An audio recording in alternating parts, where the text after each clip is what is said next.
সর্বোপরি উপস্থিত সনাতনী ধর্মের আমার মা বোনরা এবং আমার কাকা কাকি বৌদি সবাইকে আমি আন্তরিক শুভেচ্ছা এবং অভিনন্দন জানাচ্ছি। এর অর্থে আমি আজকে প্রথম না, আমি এর আগেও এসেছি। আর এই রথযাত্রা যে কটা দিন আমরা ওনাদের সাথে আমি ছিলাম, ততদিন যে কটা বিশেষ করে 5ই আগস্টের পর থেকে আমরা কিন্তু সবসময় এই সনাতনী ধর্মের যে কোনো অনুষ্ঠানে আমরা সবাই অংশগ্রহণ করেছি। আপনারা দেখেছেন যে মানিকগঞ্জে মানে এই ডিভিশনটা নাই, ধর্মবর্ণের কোনো ডিভিশন, এখানে আমরা মুসলমান, হিন্দু, খ্রিস্টান যারা আছি সবাই একসাথে কিন্তু মিলেমিশে আছে। এটা মানিকগঞ্জের মতন এরকম কোনো জেলা না, আমি মনে হয় আপনারা পাবেন না যেখানে এত সমৃদ্ধ এবং সৌহার্দ্যপূর্ণ সম্পর্ক আছে। যার প্রতিদান আপনারা কিন্তু নির্বাচনের সময় দেখেছেন। আমি আশা করি আমরা যেন সবাই ঐক্যবদ্ধভাবে এই মানিকগঞ্জ জেলার জন্য একে অপরের পাশে থেকে কাজ করব। বর্তমান সরকারি বয়স মাত্র কিন্তু 5 মাস চলছে, 5 মাস এটা চলছে।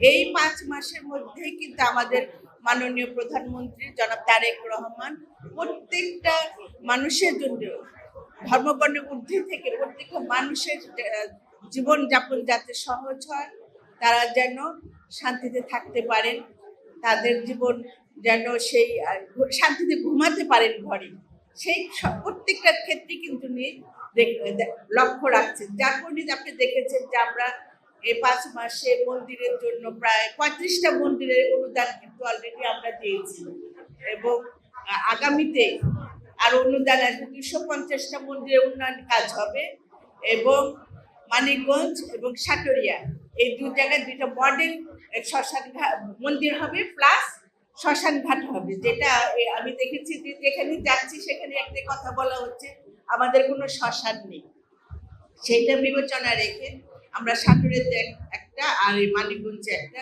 শ্মশান উন্নত মানের শ্মশান ঘাট তৈরি করার পরিকল্পনা আছে। আমি আশা করি আগামীতে পর্যায়ক্রমে যেটা জনগণের সুবিধার্থে সনাতনী ভাই বোনদের, বিশেষ করে সনাতনী ভাই বোনদের সুবিধার্থে যেসব পদক্ষেপ নেওয়া দরকার আমাদের মাননীয় প্রধানমন্ত্রীর নির্দেশে আমরা সেইভাবে সবাই মিলে কাজ করে যাব।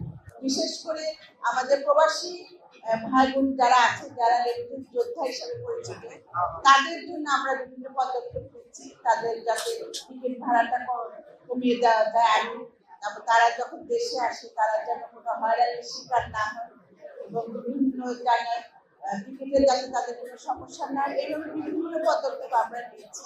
কারণ আমরা চাই বিমান তার সুনাম তার যেন আবার আগের মতন আগের জায়গায় ফিরে আসতে পারে বিমানের সুনাম। আপনারা সবাই দোয়া করবেন। আপনাদের এলাকার সন্তান হয়ে আমি দায়িত্ব পেয়েছি, বিমানমন্ত্রীর দায়িত্ব পেয়েছি।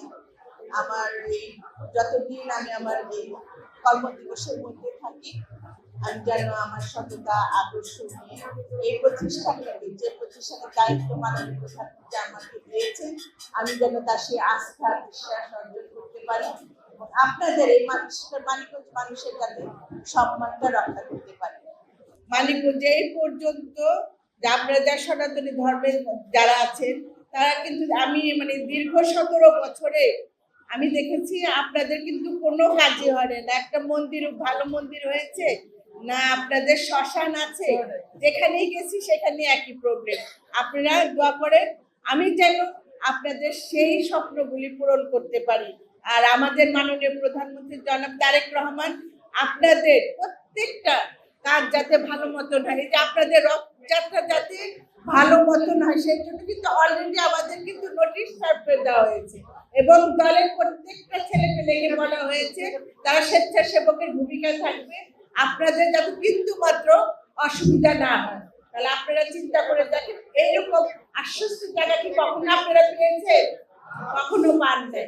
সুতরাং আপনারা আমাদের পাশে থাকবেন, আমরা আপনাদের সেবা দেওয়ার জন্য এসেছি। আর আমাদের মাননীয় প্রধানমন্ত্রী একটাই কথা, জনগণের কাছে যাও, জনগণের জন্য কাজ করো। এই ব্রত নিয়ে কিন্তু আমরা আজকে এই মন্ত্রিত্বের দায়িত্ব নিয়েছি। আপনারা পাশে থাকলে আপনাদের সমস্ত স্বপ্ন, আশা, আকাঙ্ক্ষা যা আছে পূরণ করার চেষ্টা করব। আপনারা শুধু আমার জন্য আশীর্বাদ করবেন। আর আজকে এই রথযাত্রার আনুষ্ঠানিকভাবে উদ্বোধন ঘোষণা করলাম।